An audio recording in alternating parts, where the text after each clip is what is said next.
Alors, d'abord, il y a plus que 3 listes, hein, ça dépend. Il y a 577 circonscriptions. Voilà. Donc il y a des circonscriptions, je crois que par exemple, on m'a dit là que dans la Loire, je crois, ou dans la Haute-Loire, il y a une circonscription où il n'y a que 4 candidats.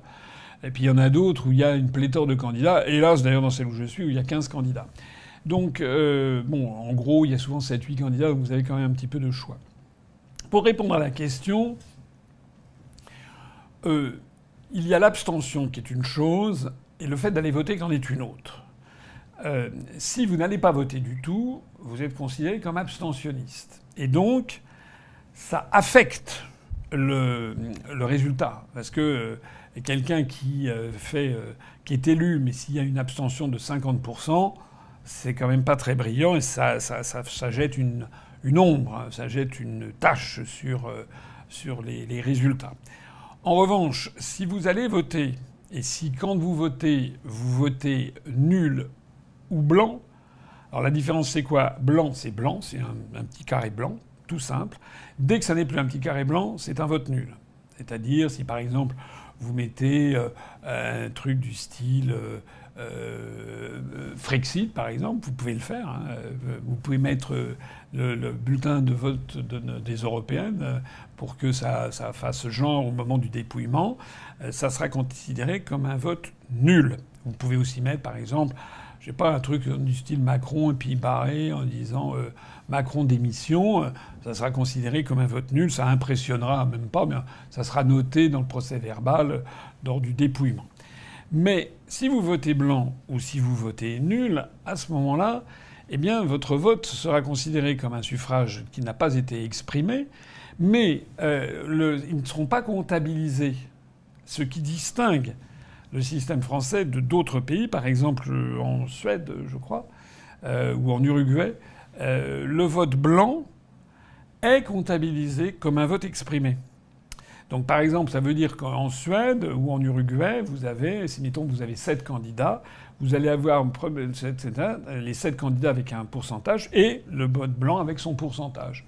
Et c'est là-dessus que ce sera comptabilisé avec 100%. Alors qu'en France, on va compter les 100% ne seront que les suffrages réellement exprimés. C'est-à-dire que le vote blanc disparaît. Je ne sais pas si vous comprenez ce que ça veut dire.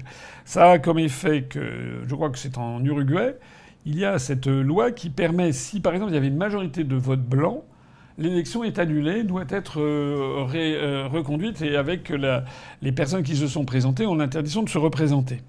C'était d'ailleurs un système que j'avais proposé pour nous en France, dont on pourrait s'inspirer.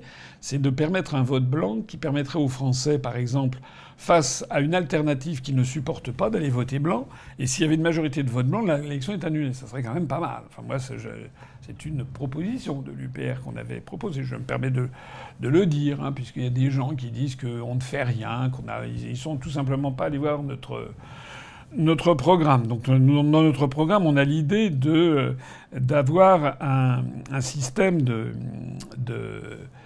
vote blanc pleinement opérationnel, comme on le dit. Voilà. Alors ça n'est pas le cas en France. Donc ça veut dire si vous votez blanc ou si vous votez nul, en fait, à mon avis, c'est vraiment pas bien parce que vous augmentez la participation,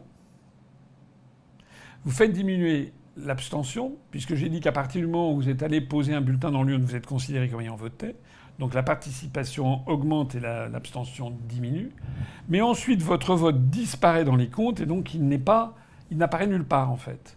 Donc à mon avis, c'est pas la bonne solution. À mon avis, c'est la meilleure des choses. Si vous, par exemple, vous rejetez un scrutin, il vaut mieux s'abstenir. Parce que s'il y a, mettons, 55% d'abstention, ça affecte quand même la légitimité du résultat final. Voilà. Maintenant, c'est toujours un peu délicat de conseiller de s'abstenir parce qu'il y a toujours des gens qui disent mais quand même c'est un droit que nos aïeux ont obtenu de haute lutte, ce qui n'est d'ailleurs pas tellement vrai, ont obtenu de haute lutte, etc. C'est très important de maintenir. C'est un discours que je peux comprendre. C'est quand même une défaite de conseiller l'abstention. Donc à ce moment-là, vous allez voter. Là, vous votez soit blanc, soit si vous voulez vous faire plaisir, vous mettez UPR, Frexit, voilà. Mais ça ne comptera plus, ça ne comptera pour rien. Et ça aura pour effet d'augmenter un petit peu la légitimité de celui qui sera élu en définitive.